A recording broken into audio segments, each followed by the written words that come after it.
red light, green light. You are allowed to move forward when it shouts out green light. Stop when it shouts red light. Green light. Red light.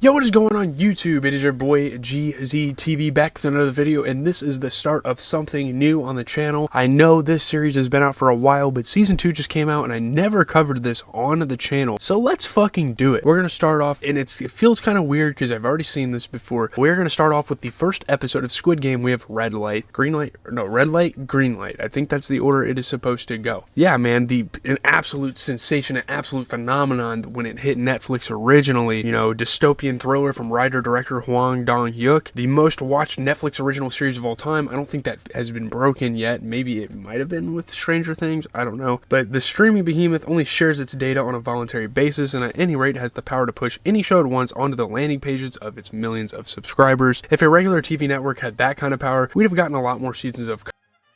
But fittingly enough, Squid Game's opening episode is all about blind trust. Not that this kind of trust does anyone any good. Does it reward our trust with a show worth binge watching? That's like the whole thing. That was the whole talking point of the first episode. Is it worth it? Should we keep watching this thing? Let's find out. So Squid Game stars Lee Jung-jae as Seong Gi-hun, a 47-year-old divorced dad, failed restaurateur, degenerate gambler, and all-around sad sack, kind of a down-in-the-dumps type of character. After an opening flashback in which he plays the titular game of tag with his friends as a kid, we learn all his details, including the fact that he lives with his aging mother, whose ATM card he steals in order to withdraw money for wagers at an off-track betting parlor. I didn't even know this was a thing in Korea, and obviously this is the big part of Squid Games, like us learning about Korean culture. His horse comes in, but his winnings get pickpocketed while he's on the run from the loan sharks to whom he owes money. They make him sign an IOU with his own bloody fingerprint, like a physical rights, like you belong to them now. Since it's his daughter's birthday, he uses that little cash he has left to buy her some greasy fast food and a boxed toy from an arcade crane machine, which was hilarious because it turns out to be a cigarette lighter in the shape of a gun. So yeah, it's just kind of a bad day all around. We start off right away with conflict. Like, this guy's just going through so much shit, you know, it just keeps piling up, piling up. Then it kind of goes from bad to a weird day. A mysterious man in a suit approaches him in a subway station. Gi-hun is at first convinced he's going to try to tell him about Jesus. You know, he's one of those like missionary, religious church guys. But he has an offer for him. If he can defeat the man in a little game of skill and chance, he'll win 100,000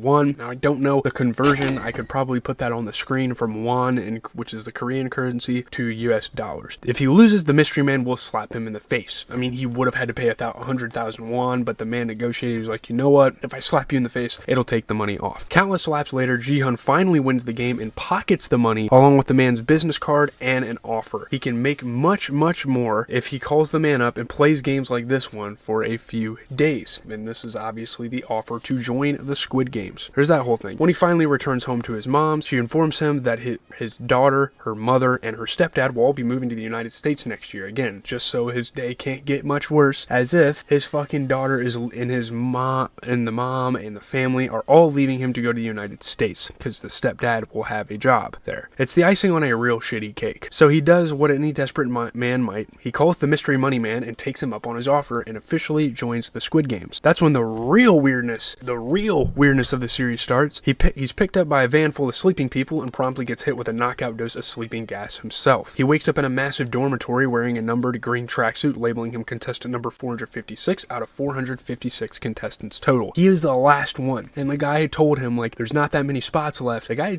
and he called right on fucking time, of course. As he and his fellow players wake up and try to suss out their surroundings, they're approached by a phalanx of masked people in pink jumpsuits who run the show under the guidance of a guy in a black mask and hood called the front man. Already a pretty, like, mysterious situation. The leading pink guy, who sports a square logo on his face mask, everyone else's is a circle, you can kind of tell that right away. And that's kind of like the shape of, like, the Squid Game shapes, so it's kind of cool. Like, the tag game from the beginning he was talking about. You know, he gives him the rundown. Everyone there, he says, suffers from crippling debt. Like, literally everyone here owes loan sharks, owes the government, all this stuff. Owes their banks. Here they have a chance to win enough money. How much is unspecified, but apparently it will be enough to fill up a giant glowing piggy bank they lower from the ceiling to pay off their debts and start fresh, provided they sign a simple consent form. Everyone just has to agree. Now they give other people a chance to back out. They put the consent form ahead. If you sign it, you're on. After dutifully signing, everyone signs. No one backs out. There's not a single person that backs out of this because they realize that these people are fucking powerful and they know a lot more than they're letting on. You know, everyone makes their way through a set of staircases that looks like a Sesame Street design, kind of like very weird, complex, like stairways. It's very weird. They emerge into a faux outdoor set, which reminds me of like the fucking Truman Show, facing a gigantic robotic doll. Again, this show is very fucking weird on first watch. When you're first checking it out, it's like, what the hell am I looking at? The first game they're told is red light, green light. If they make it to the finish line without being eliminated for continuing to move after the doll finishes reciting the little sing-song poem from the game, they win. And there's a 5-minute timer, so if you don't make it by the end of the timer, obviously you will get eliminated as well. It takes everyone by surprise when the method of elimination is revealed. When you lose, you get shot to death. And this is fucking crazy, dude. It's just crazy because when you're first watching this and you first see the first person get shot, you're like, holy shit, this is for real. Like, this is a real life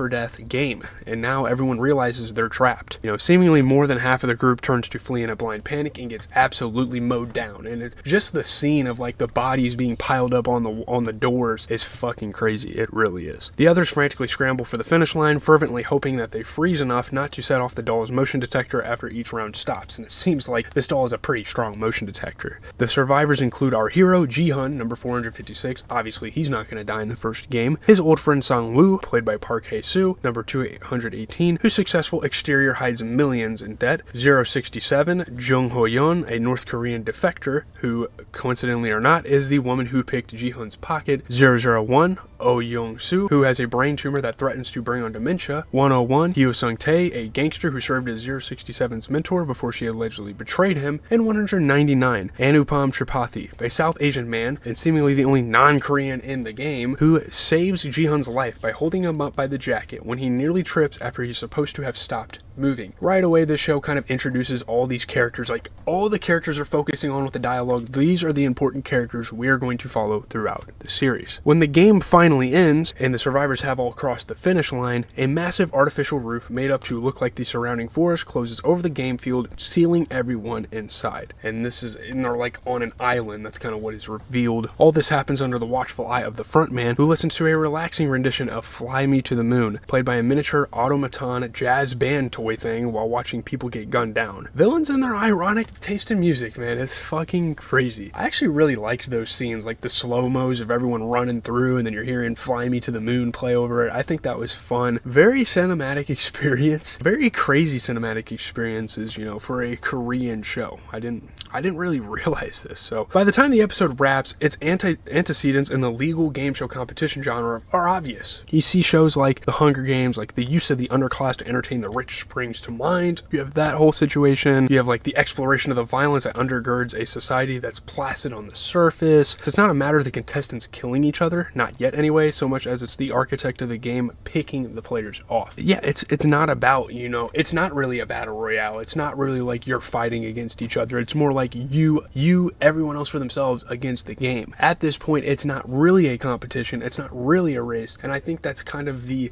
unique part for the most part of some of the Squid Game games. Now, some of them are like, there was tug of war later on, and I know I'm going to spoil this for some people, but I've already seen the show, and just kind of recapping it, there are some games where you're directly going against each other, but for the most part, the marble game they play later on, we'll get to all of that when we get through the show. For the most part, it's really you versus this game, and I like that it's like that. So, for at least the show's real selling point, it's not the originality of the plot, but the aesthetics of the game, and the different games, and just kind of the revelations of like Korean culture and some of these like childhood games. And obviously Koreans are probably watching this like, yeah, I played that as a kid, and it's so cool. I really like foreign films. I really like foreign shows when they do this. I think this is a great introduction to the show, just throwing us straight into the action instead of having like a huge introductory episode, because keep in mind, this is an hour-long show, and I really like it. The brightly colored uniforms and face-obscuring masks recall that other global sensation of recent times Among Us, while that multicolored staircase is a killer visual. There's more than a little like Daft Punk mixed into all this, I think. When it comes, the violence is presented in a blasé manner meant to convey the callousness of the game's masters, but which could also read as glib and exploitative if the show doesn't play its cards right. So, you know, obviously I really like this season in general, and we will get to that in my review throughout the show. At this point, the question is, are they going to be able to play their cards right and do this correctly? I really do like how they brought the violence, you know, no forewarning of like, oh, you're going to die. Like, elimination means death. People just started dying and just started running for the gates and getting mowed down. And as chaotic and as fucked up as that is, that's something I like, because again, I say it in my movie reviews all the time, I am a fucking realist. I like real life situations. Something like this could easily happen. Now, obviously it'd be very hard to kind of pull off and get over 450 people